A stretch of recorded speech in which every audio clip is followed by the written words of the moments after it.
चलो अभीष्ट मार्ग में सहर्ष खेलते हुए, चलो अभीष्ट मार्ग में सहर्ष खेलते हुए, और विपत्ति विघ्न जो पड़े उन्हें ढकेलते हुए। घटे न हेल मेल, हाँ बढ़े न भिन्नता कभी, और अतर्क एक पंथ पर सतर्क हो बढ़े सभी। तभी समर्थ भाव है कि तारता हुआ तरे, वही मनुष्य है कि जो मनुष्य के लिए मरे। स्वामी दयानंद ने भी आर्य समाज के 10 नियमों में यही बात लिखी है। सबको अपनी ही उन्नति से संतुष्ट न रहना चाहिए, किंतु सबकी उन्नति में अपनी उन्नति समझनी चाहिए। ब्राह्मण ग्रंथों में एक कथा आती है, वहीं से चर्चा का प्रारंभ करते हैं। कहते हैं कि देवों और असुरों का संग्राम चल रहा था। एक ही प्रजापति की संतान थे दोनों, असुर बड़े थे और देव छोटे थे। दोनों में झगड़ा हो गया बंटवारे को लेकर, और जब झगड़ा हुआ तो असुर जीत गए। उसमें युद्ध हुआ, उनमें असुर जीत गए और देव हार गए। फिर असुरों ने क्या किया, जब सारी पृथ्वी पर उनका कब्जा हो गया तो बैल के चमड़े का एक फीता बनाया और नापने लगे, इतनी तेरी, इतनी तेरी, इतनी तेरी, इतनी मेरी। देवों को जब पता चला कि असुर जो है वो सारी धरती को बांट रहे हैं, तो इन्होंने कहा भाई हम भी तो इसी धरती में रहेंगे कहीं, तो चलो उनके पास चलते हैं कि भाई ठीक है तुम जीत गए, लेकिन हमको भी थोड़ी सी भूमि प्रदान करो, हम कहाँ रहेंगे आखिरकार। तो देवों ने क्या किया,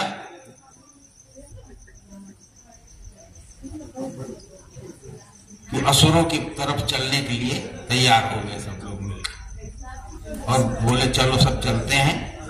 और देव असुरों से कहेंगे कि भाई हम भी हैं तो तुम्हारे भाई ही, ठीक है सारी धरती पे तुम्हारा कब्जा हो गया है, तो हमको भी थोड़ी सी रहने की जगह दे दो।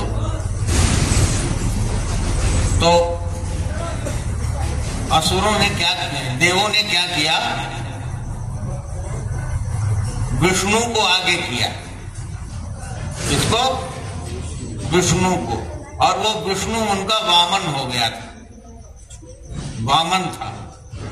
उस वामन विष्णु को आगे लेके चले और असुरों के पास पहुंचे और असुरों से कहा कि भाई थोड़ी सी जमीन तो हमें भी रहने के लिए दो।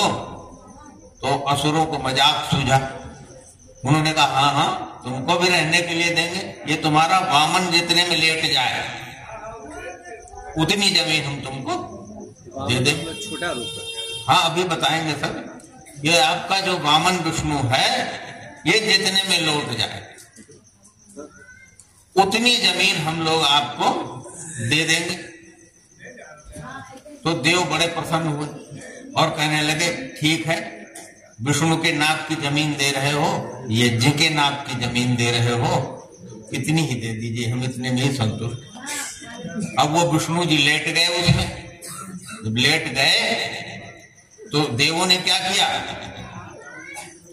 एक तरफ से गायत्री छंद से घेर दिया उसको, और दूसरी तरफ से त्रिष्टुप छंद से घेर दिया, और तीसरी तरफ से जगती छंद से घेर दिया, और सामने खुद खड़े हो गए और लगे यज्ञ करने। तो वो विष्णु जो है धीरे धीरे बढ़ना शुरू हो गया। वचन तो दे चुके थे असुर, वो बढ़ते बढ़ते इतना बढ़ गया कि पूरी पृथ्वी को ढक लिया उसने, और फिर से जो है देवों का साम्राज्य पूरी धरती पर हो गया। ये कथा है। अब इसमें कह क्या रहा है वो कहने वाला, उसके लिए आपको समझना पड़ेगा विष्णु क्या है। विष्णु नाम है संगठन का। किसका? संगठन या समाज।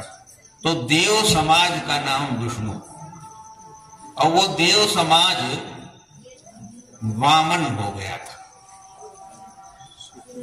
हाँ, वामन कहते हैं, जैसे बड़ का बीज देखा है ना आपने, बरगद का, बरगद कहते हैं यहाँ आपके यहाँ, बट वृक्ष जिसे बोलते हैं ना, उस बट का बीज तो देखा होगा ना आपने। हाँ, उस बट के बीज में पूरा बड़ घुसा होता है कि नहीं? अगर उसको बो दिया जाए और सारी संभावनाएं मिल जाए उसको जो मिलना चाहिए, तो उसी में से विशाल वृक्ष निकल पड़ेगा, और विशाल निकलने के बाद उसमें फल आ जाएंगे, और फिर वही बीज आ जाएंगे जो आपने एक बीज बोया था। तो वो जो बीज है वही वामन है, समझे ना? और जो वो वृक्ष निकल पड़ा पूरा और फिर उसमें फल लग गए, ये है विराट विष्णु। इसी तरह से संसार का बीज होता है तो वो वामन विष्णु। और जब उसमें से पूरा संसार निकल पड़ता है, गीता में पढ़ते रहते हो, विराट रूप दिखाया श्री कृष्ण ने, है ना? तो उसमें से जब वो निकल पड़ता है तो वो पूरा संसार उसमें से निकल पड़ता है, संसार के बीच से। अगर विष्णु को विराट करना चाहते हो ना अपने, तो ब्राह्मण व्यवस्था एक तरफ से काम करे, और त्रिष्टुप जो है क्षत्रिय व्यवस्था का नाम। तो वेद में मंत्र आता है, यत्र ब्रह्मचा क्षत्रम चा सम्यंचौ चरता सा। जहां ब्रह्म शक्ति और क्षत्र शक्ति मिल के काम करती, वो पुण्य देश है, और हे भगवान मुझे वही जन्म देना, ये वेद में मंत्र आता है। तो और फिर एक तरफ से घेर दिया जगती छंद से। जगती छंद का नाम है वैश्य व्यवस्था, यानी आपके पास ज्ञान होना चाहिए, आपके पास बल होना चाहिए, और आपके पास धन भी होना चाहिए, और फिर देव लोग सामने खड़े होकर उसको बढ़ाएं। तो देव कैसे बढ़ाते हैं ये भी देखो। जो मैंने कविता पढ़ी है ना आज, वो उसका फिर आपको अच्छी तरह से वो समझ में आ जाएगी। देवों की जहां कहीं भी चर्चा आई है, ब्राह्मण ग्रंथों में आई है, तो कहा कि देव जो है चाहे हार जाए और चाहे जीत जाए, वो एक काम नहीं छोड़ते, इसलिए हार के फिर जीत जाया करते। कौन सा काम है वो? तो कहते हैं अर्चंता श्राम्यंता चेत। देव लोग कैसे विचरण करते हैं? अर्चना और श्रम करते हो।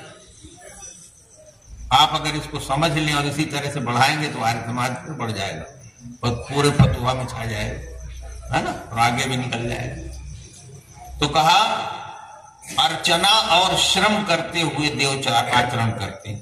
और अर्चना क्या है? अर्च पूजायाम और रिच स्तुतो। एक दूसरे का सत्कार करते हैं और एक दूसरे का गुणानुवाद करते हैं। ये काम कभी होता था,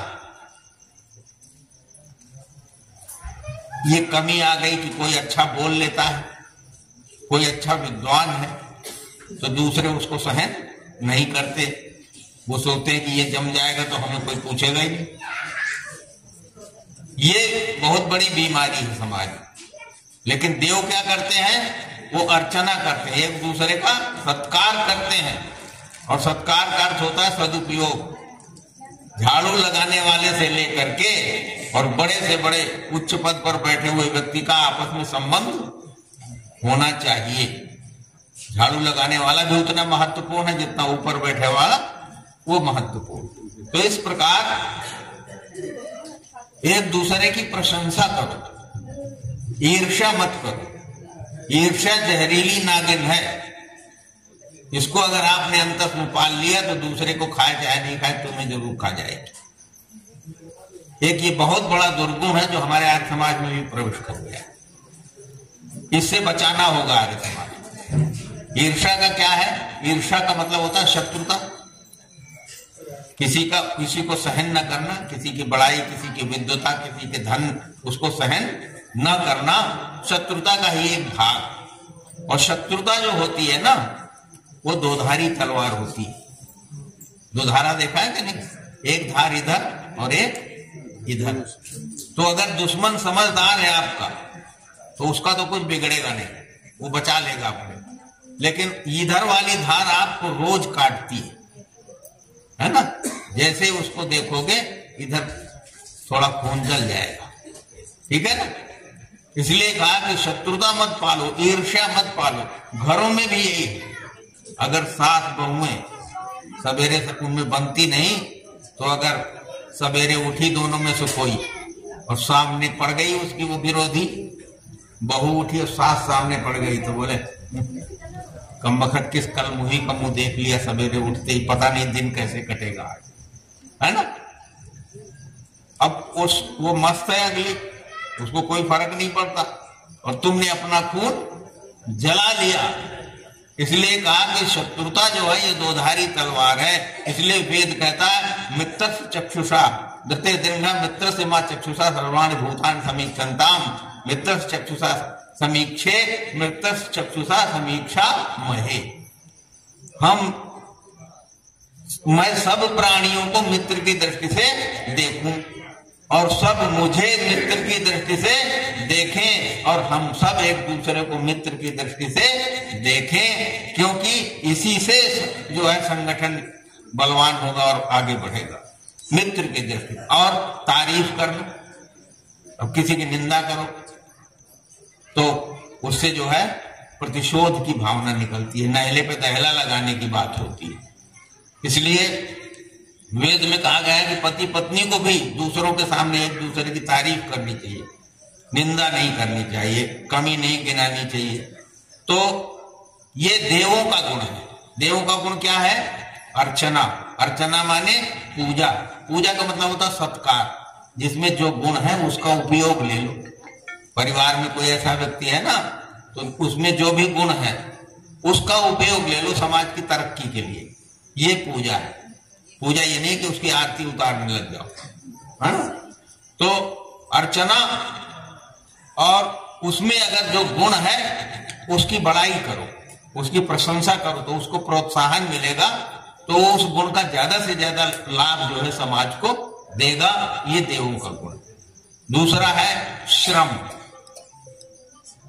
श्रम का मतलब होता है जो भी हम कर्म करते हैं, कहते हैं ना मेहनत की कमाई खाओ, तो श्रम का आदर करो, श्रम की चोरी मत करो। और श्रम का आदर कैसे करोगे? हमारे जो श्रम करने वाले लोग हैं ना, जिनको आप लोग मजदूर कहते हो, लेबर कहते हो, वो अपनी मेहनत करता है, अपना श्रम देता है, और बदले में आप उसको कुछ पैसे देते हो। यहां तक तो ठीक है, लेकिन उसको आप तू तड़ाक से बात करते हो, उसको आप गालियां देने लग जाते हो। होता है कि नहीं ऐसा? आपको क्या अधिकार है उसको तू तड़ाक से बोलने का? इसके बदले अगर आप उसको भाई, छोटा है तो भैया, और बड़ा है तो चाचा काका, ये कुछ कहो और उसे आदर दो, तो वो जो है जान लगा के, श्रम की चोरी नहीं करेगा, जान लगा के आपके यहाँ काम करेगा। तो ये भी एक न्यूनता हमारे समाज में आ गई कि हम छोटे लोगों को जो है उनको तुच्छ समझते हैं, और उनसे जो है वाणी व्यवहार और आदर सत्कार जो है उनका हम नहीं कर पाते हैं। इसलिए कहा कि ये देवों का गुण है कि देव जो है अर्चना और श्रम करते हुए विचरते हैं। जिस काम के लिए जितने श्रम की जरूरत है उतना देव पूरी ईमानदारी से करते हैं, श्रम की चोरी नहीं करते। और वहां पर जो है चुराने की, श्रम की चोरी के साथ साथ पैसों की चोरी भी तो होती है ना, तो वो भी नहीं करते हैं। इसीलिए संगठन नहीं चलते। किसी को लगा दिया, किसी जिम्मेदारी में काम पे लगा दिया, और उसको कहीं लेने देने में लगा दिया, तो वो जो है लाएगा वहां से सस्ती चीज और महंगा दिखाएगा रजिस्टर, और उसमें से पैसे काटने। तो ये आसुरी प्रवृत्ति है। असुर हमेशा खुद को आगे रखता है। वो समाज को, आर्य समाज को आगे नहीं रखेगा, वो खुद को आगे रखेगा। तो ये आसुरी जो है लक्षण है, इसलिए कहा कि इसका परित्याग करो, अर्चना और श्रम को स्वीकार करो। दूसरा गुण है देवों का, ब्राह्मण ग्रंथों में जो बताया गया है कि देव जो हैं वो यज्ञ भाग खाते हैं। क्या खाते हैं? यज्ञ भाग। यज्ञ भाग क्या है? जब आप अग्नि जलाते हो ना तो कहते हो अग्नये स्वाहा। अब आपने जितना डाला है ना वही खाएगा। सोमाय स्वाहा। तो हर देवता जो है ना वो अपना भाग जो उसको मिलता है वो खाता है। इसको इस तरह से समझो, ये हमारी सरकार है, यहाँ जो है 4 तरह की कैटेगरी बनाई गई है, first grade, second grade, third grade और फोर्थ ग्रेड। तो उसमें एक अनुपात निश्चित है कि कम से कम इतना दिया जाएगा और ज्यादा से ज्यादा इतना। उसको लेकर के अगर आप संतुष्ट हैं और छल और बल से दूसरे का सुख भाग छीनने की कोशिश नहीं करते, जो वेतन आपका मिलता है उसमें काम चलाओ। तो देव जो है यज्ञ भाग खाते हैं। इसका मतलब है कि जो वितरण का अनुपात चलता है उसी में संतुष्ट रहे। ऊपर की कमाई और नीचे की कमाई अगर आप करने लग गए तो ये आसुरी आचरण है, ये दैवी आचरण नहीं है। और सारे देश में ये आसुरी आचरण हावी हो रहा है आज की तारीख। ऊपर से लेकर के सरकार के जो सर्वोच्च पदों पे बैठे हैं और नीचे से नीचे तक पूरा सबका जो है कमीशन बंधा हुआ है सबका। वहां से चलता है तो इधर खाते खाते थोड़ा पहुंचता है और इधर से जाता है तो यहाँ से करते करते वहां ऊपर तक पहुंचता है। तो ये क्या है? जिस देश के राजा ही आसुरी प्रवृत्ति के हो जाएं और लेन देन इस तरह से आसुरी प्रवृत्ति के अनुसार होने लग जाए तो वो राष्ट्र कभी अपने पैरों पे खड़ा नहीं हो सकता है। और ये राष्ट्र भी नहीं खड़ा है अपने पैरों पर। अरबों का कर्ज है, हर एक आदमी के ऊपर लाखों रुपए का कर्ज आता है, इतना कर्ज पे चल रहा है।